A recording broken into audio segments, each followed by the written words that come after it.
Em Portugal, há ainda quem não consiga obter um crédito à habitação devido ao historial de doença. As dificuldades surgem essencialmente na realização de um seguro de vida, muitas vezes recusado ou com condições agravadas. A lei do direito ao esquecimento, que pretende eliminar esta questão, está em vigor há mais de um ano, mas ainda existem casos de discriminação no acesso a estes produtos financeiros. É o que lhe mostramos na reportagem especial desta semana. Eu fui diagnosticada com um tumor na cabeça em 2004. Fui diagnosticada aos 17 anos. Foi uma notícia que foi difícil de digerir. Aquilo que eu senti até foi não faz sentido a minha vida terminar aqui, porque foi logo uma das coisas que me passou em primeiro pela cabeça. Célia Santos recebeu aos 17 anos a notícia que ninguém quer ouvir. Um tumor na cabeça que poderia roubar-lhe os sonhos de uma vida longa e cheia. Em 2008, 4 anos depois, o tumor aumentou e aí foi-me proposto fazer tratamentos de quimioterapia. Mas o que é certo é que teve efeito, portanto fiz um exame nessa altura para verificar se o tumor estava a regredir e efetivamente estava e portanto decidimos terminar o tratamento. Os tratamentos surtiram o efeito desejado e desde essa altura que Célia está estável e sem sinais de alterações. Para Célia, a vida seguiu. Estudou, arranjou trabalho e o próximo passo seria comprar uma casa. Mas o que parecia ser o avançar natural da vida adulta revelou-se ser antes um verdadeiro balde de água fria. Em 2015, queria sair de casa dos meus pais e fui à procura de uma casa. Gostei muito de uma que vi e fiz um contrato de promessa compra e venda em que o objetivo seria concluir esse negócio. Portanto, mas eu precisava de um crédito de habitação e no banco, a seguradora do banco, portanto, apresentou-me um questionário em que eu tive que preencher, responder a todas as questões e eu identifiquei que tinha tido um cancro. Pediram-me documentação relacionada com a doença e depois recebi a resposta, uma recusa dessa seguradora. Apesar da resposta negativa, Célia procurou uma alternativa que lhe permitisse obter o crédito à habitação, que dependia apenas do seguro de vida, uma vez que financeiramente estava aprovado. O que é certo é que foram mais de 10 seguradoras e todas elas me apresentaram ou exclusões de coberturas ou agravamentos de prémios e, inclusive, portanto, ter respostas em como o meu risco de vida, ou, comparativamente a outras pessoas, era de 300%. E isso não me fez sentido, mas efetivamente não consegui ter seguro de vida, obter o seguro de vida e não consegui comprar a casa. Portanto, eu já tinha dado um sinal e perdi esse sinal. Célia Santos é uma de muitas pessoas que ultrapassaram um diagnóstico de doença oncológica e que por isso encontrou entraves para conseguir comprar casa. O acesso ao crédito depende da aprovação de um seguro de vida, agravado e muitas vezes negado a pessoas que superam o diagnóstico, algumas delas ainda em crianças. É tão assustador saber que, por eu dizer que tive cancro, porque, vejamos, eu fui diagnosticada com 13 anos. Se eu for a um hospital e não falar do meu passado, ninguém sabe que eu tive cancro, porque se eu fizer um exame, não vão detectar doença. Eu não tenho doença, eu estou em remissão, eu sou saudável. Se eu não falar sobre isto, ninguém sabe que eu tive cancro. Imagino que é eu ter que dizer que tive cancro e, por conta desse passado, me ser negado um direito.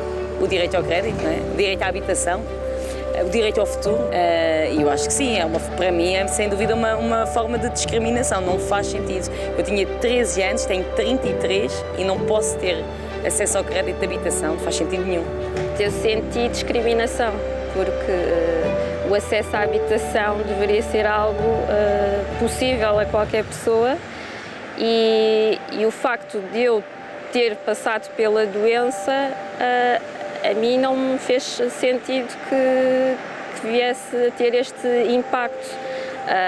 Uma vez que eu sou seguida e sou acompanhada, até achei que, por isso mesmo, né, por ter um acompanhamento, que estaria mais segura a esse nível. Mas esta não é uma questão exclusiva de pessoas que venceram o cancro. Nicole Henriques passou por um cenário semelhante ao da Célia, quando tentou comprar habitação própria. Nós precisávamos realmente da casa disponível porque íamos sair da casa onde estávamos em arrendamento. Fizemos tudo assim um bocadinho à pressa e em relação aos seguros de vida também foi assim. Contratámos logo com a seguradora que tinha parceria com o banco. Pronto, e na altura eles fizeram um questionário médico, tudo igual. Pronto, eles fizeram o seguro de vida, mas agravaram em 350%. Portanto, por eu ter diabetes. Ao contrário de Célia, a apólice não lhe foi recusada, mas o prémio do seguro de vida foi agravado e foram aplicadas várias exclusões. Um cenário que se repetiu quando tentou comprar uma segunda habitação. Em outubro de 2021, pelo mesmo banco, tudo igual, fiz outro crédito à habitação. Aí já tive mais problemas a adquirir o seguro de vida, apesar de ser um imóvel que o valor era tipo 1/3 do primeiro imóvel, portanto com um valor de crédito mesmo muito, muito inferior. E tive muito mais problemas em adquirir o seguro de vida com a mesma seguradora. Eles sempre me fizeram um questionário médico, tanto na primeira vez como na segunda, mas na segunda já queriam, relatórios dos médicos, tudo. Pronto, eu questionei porque até já tínhamos a escritura marcada, depois eles iam remarcar porque ainda não tinham o seguro de vida tratado. E eu questionei o porquê de ser um imóvel com um valor tão mais inferior, que era mesmo uma coisa muito irrisória, assim um valor, porque que estava a haver tanta complicação em relação ao primeiro imóvel, porque no primeiro imóvel eles simplesmente fizeram o seguro, questionário médico, seguro, agravaram, mas ok, não me pediram mais nada. Nós lá conseguimos que eles aprovassem, portanto, o seguro de vida, mas fizeram um agravamento de 950%, e em ambos os seguros, portanto, eles só cobrem em caso de morte e excluíram a incapacidade. Nicole tem diabetes desde os 6 anos, estando com a doença totalmente controlada. As últimas análises que eu fiz foram em outubro e tinha a hemoglobina glicada a 6,4, que para uma diabética é muito bom. Aparentemente não o suficiente para fazer um seguro de vida sem agravamento. Para evitar casos como os de Célia e Nicole, o Parlamento aprovou em outubro de 2021 a Lei do Direito ao Esquecimento. As empresas da banca, dos seguros, gostam de manter os registros sobre as antigas doenças das pessoas. E isso compreende-se porque pode representar riscos de futuro do ponto de vista da sua saúde. E o direito ao esquecimento é muito simplesmente a possibilidade de esquecer essas antigas doenças passado um determinado período de tempo. Estamos a falar de 5 anos no caso de uma doença oncológica infantil, estamos a falar de 10 anos no caso de uma doença oncológica em fase de idade adulta, estamos a falar de 2 anos no caso de uma doença crónica, como o diabetes, como o HIV, desde que esteja naturalmente controlado. Porque hoje em dia estas doenças podem ser controladas sem que as pessoas tenham, por isso, sintomas de maior.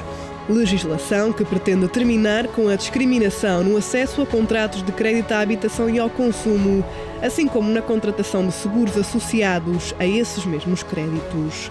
Uma luz de esperança para quem toda a vida lidou com o estigma da doença. Sinto que nos foi permitido sonhar com o nosso futuro.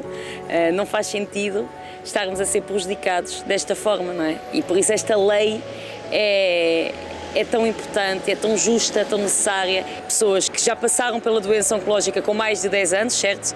Devem ser vistas exatamente como pessoas saudáveis, cidadãos comuns. E a verdade é que eu não posso ser prejudicada toda a minha vida por algo que aconteceu há tanto tempo e que eu não tive culpa, não é? Apesar da lei ter sido aprovada e promulgada, existem ainda casos de sobreviventes de cancro, diabéticos e outras pessoas abrangidas pela legislação que continuam a ser discriminados no acesso a estes produtos financeiros. Nós temos recebido relatos de várias pessoas que têm sido ainda discriminadas neste processo. Isso para nós é uma clara violação da lei. Desde a entrada em vigor do direito ao esquecimento no ano passado, a DECO contabilizou 18 reclamações sobre o não cumprimento da lei, com a Organização de Defesa do Consumidor a destacar a gravidade das mesmas, devido ao efeito que a falta de reconhecimento da lei tem na vida destas pessoas. Nicole procurou informações para uma eventual contratualização de um seguro de vida mais favorável. A resposta não foi a que esperava. Portanto, enviaram-me outro e-mail a dizer que, devido ao meu estado de saúde, isto é um resumo, mas basicamente devido ao meu estado de saúde, que não me iriam fazer, portanto, não faziam contratos de seguro de vida comigo. Portanto, neste caso nem havia um agravamento, simplesmente não faziam mesmo e não especificaram. Foi mesmo assim devido ao estado de saúde. E eu, pronto, mandei-lhes um e-mail a perguntar que gostaria que eles fossem mais específicos e invoquei aí nesse e-mail a lei do direito ao esquecimento, isso tudo. Portanto, que se fosse pela diabetes, que existiria uma nova lei que me protegeria, pronto, eu disse isso tudo no e-mail.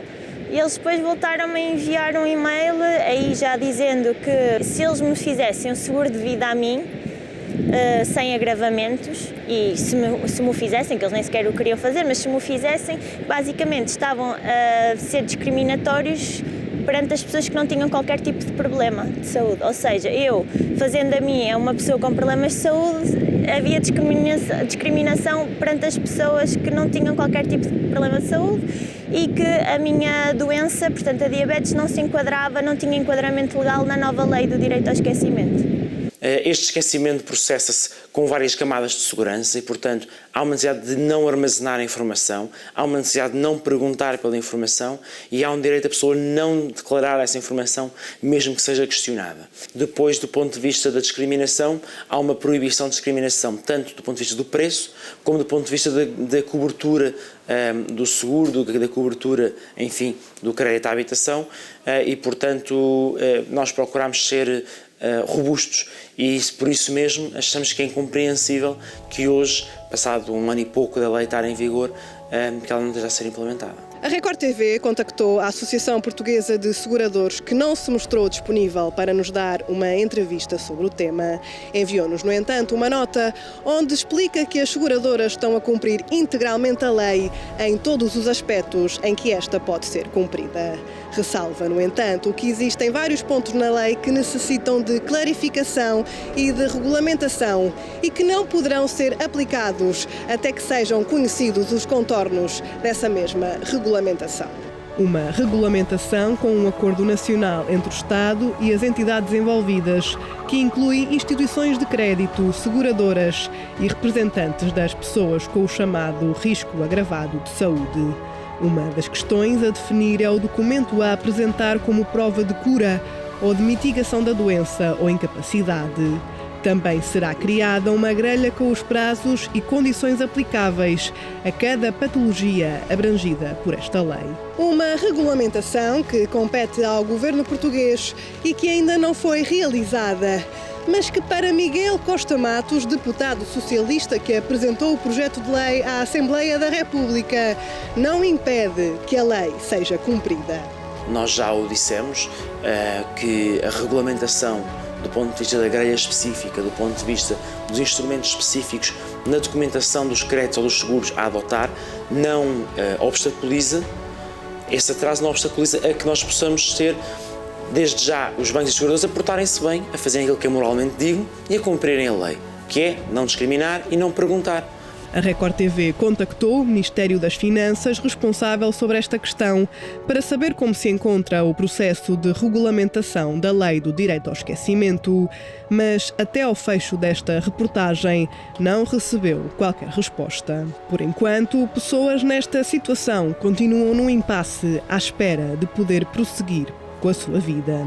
Porque é assim, ok, diabéticos e as pessoas com diabetes podem ter mais riscos de vir a desenvolver outras patologias, mas se não tiverem uma vida controlada, não é? Eu tenho 26 anos, já sou diabética há 20 anos e tenho uma vida completamente normal, faço tudo igual às outras pessoas. Nós queremos avançar na vida, não é? Já passámos pela doença, por uma situação que é desafiante e queremos seguir com a nossa vida, comprar casa, constituir família, não é? E parece que nos cortam as pernas, que não nos deixam avançar. Aquilo que parece é que é mais difícil comprar uma casa do que superar um cancro, exatamente. Célia, Nicole e Marina esperam que tudo seja ultrapassado e que a lei possa ser cumprida com resultados efetivos. Um esquecimento que lhes permita aceder à habitação, um direito fundamental da Constituição Portuguesa, como qualquer outra pessoa. Porque comprar uma casa nunca deveria ser mais difícil do que superar um cancro.